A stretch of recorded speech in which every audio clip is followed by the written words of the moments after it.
110e.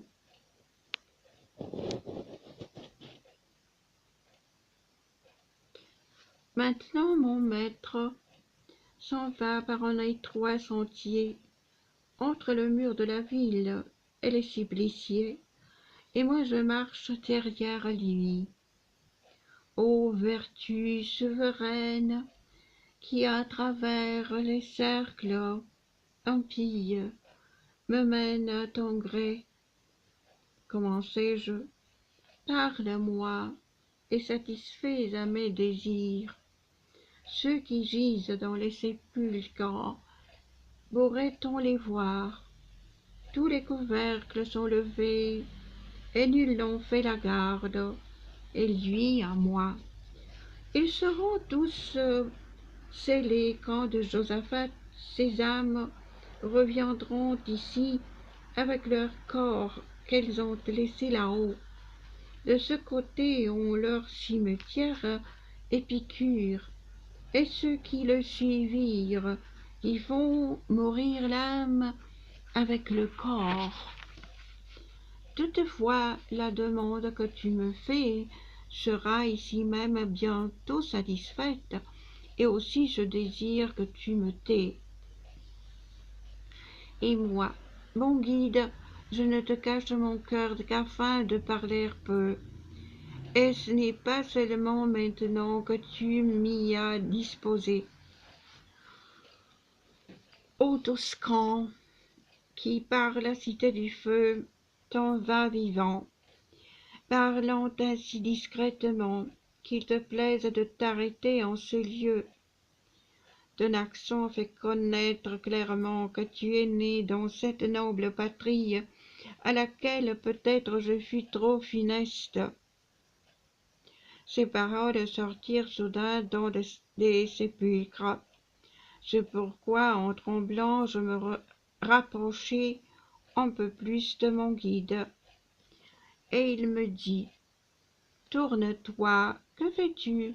Voilà Farinata, qui s'est dressée, de la ceinture jusqu'à nos deux dentières, tu le verras. » J'avais déjà fixé mon regard dans le sien, et lui se redressait de la poitrine et du front, comme s'il avait eu l'enfer en grande méprise.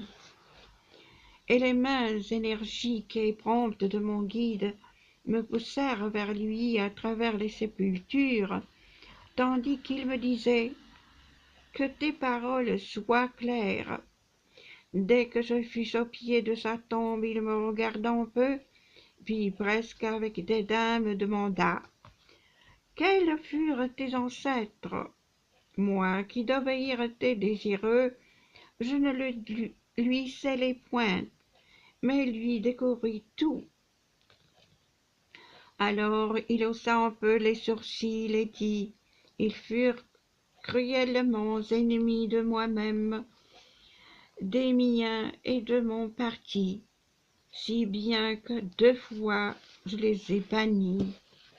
S'ils furent chassés, ils revinrent de toutes parts, lui répondis-je, et l'une et l'autre fois, mais c'est un art que les vôtres n'ont pas bien appris. » Alors surgit devant nous, à côté de la première, une ombre découverte jusqu'au menton. Je crois qu'elle s'était levée sur les genoux. Elle regarda autour de moi comme désireuse de voir si quelqu'un d'autre m'accompagnait, mais quand son espoir fut entièrement éteint, elle dit en pleurant, « Si à travers cette sombre prison tu vas grâce à la hauteur de ton génie, mon fils, où est-il? Et pourquoi n'est-il pas avec toi? » Et moi, lui, je ne viens pas de moi-même, celui qui attend là me mène par ces lieux vers quelqu'un pour qui votre guide eut peut-être du dédain. Ses paroles et son genre de supplice m'avaient déjà dit le nom de cette ombre. C'est pourquoi ma réponse fut aussi précise. Subitement dressé, il cria, « Comment as-tu dit? Il eut Ne vit-il point encore la douce lumière? Ne frappe-t-elle plus ses yeux? Quand il s'aperçut que je mettais quelque retard à lui répondre, il tomba à la renverse et plus ne parut dehors. Mais cet autre magnanime, à la demande de qui je m'étais arrêté, ne changea pas d'attitude, ne remua pas le cou, ne se pencha pas de côté.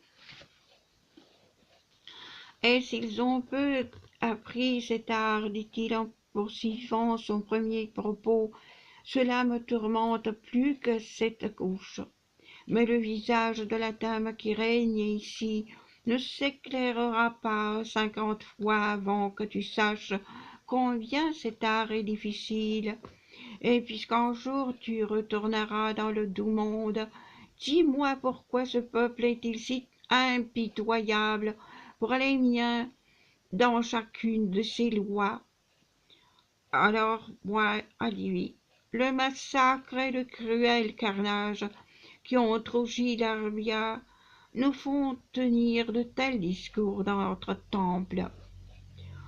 Après qu'il eut secoué la tête en soupirant, je n'y fus pas seul, dit-il, et certes sans raison, je n'aurais pas agi avec les autres, mais là-bas où chacun acceptait que Florence fût détruite, j'étais seul à la défendre à visage découvert. Hélas, si votre descendance doit jamais recouvrer le repos, le priai-je dénouer ce nœud qu'ici a embarrassé ma pensée. Il me semble, si j'entends bien, que vous prévoyez ce que le temps avec soi apporte, mais que, dans le présent, il en va pour vous autrement. Nous voyons, comme celui qui a mauvaise vue, dit-il, les choses éloignées. De cette lumière, le guide souverain nous fait encore la grâce, nous fait encore la grâce, quand elle s'approche ou existe.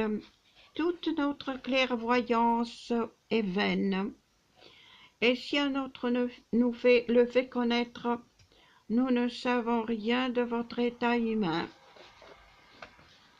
Par là tu peux comprendre que notre connaissance sera toute morte du moment où la porte du futur sera fermée. Alors, comme peut pénétrer de ma faute, je dis, vous direz donc à celui qui est retombé que son fils est encore mêlé aux vivantes. Et si je fusse muette au moment de répondre, faites-lui savoir que ce fut parce que j'avais déjà dans la pensée ce doute que vous avez éclairci, et déjà me rappelé mon maître. C'est pourquoi je priais cet esprit avec plus de hâte qu'il me dise qui se trouvait avec lui. Il me dit, ici je gis avec plus de 1000 ombres, parmi lesquelles le second Frédéric et le cardinal. Sur les autres je me tais. Ensuite il se cacha, et moi je dirigeai mes pas vers l'antique poète repensant à ces paroles qui me semblaient menaçantes. Il s'en alla, et puis, tout en marchant, il me dit, « Pourquoi es-tu ainsi affligé ?» Et moi je satisfis à sa demande. « Que ta mémoire conserve ce que tu as entendu contre toi, me commanda ce sage, mais pour l'heure, fais attention à ceci. » Et il éleva le doigt. Quand tu seras devant le doux rayon de celle dont les beaux yeux voient tout, et d'elle tu connaîtras le voyage de ta vie. Après qu'il tourna ses pas vers la gauche, nous quittâmes les murailles et allâmes vers le centre par un sentier qui descend à une vallée, dont jusque sur la hauteur la puanteur était insupportable.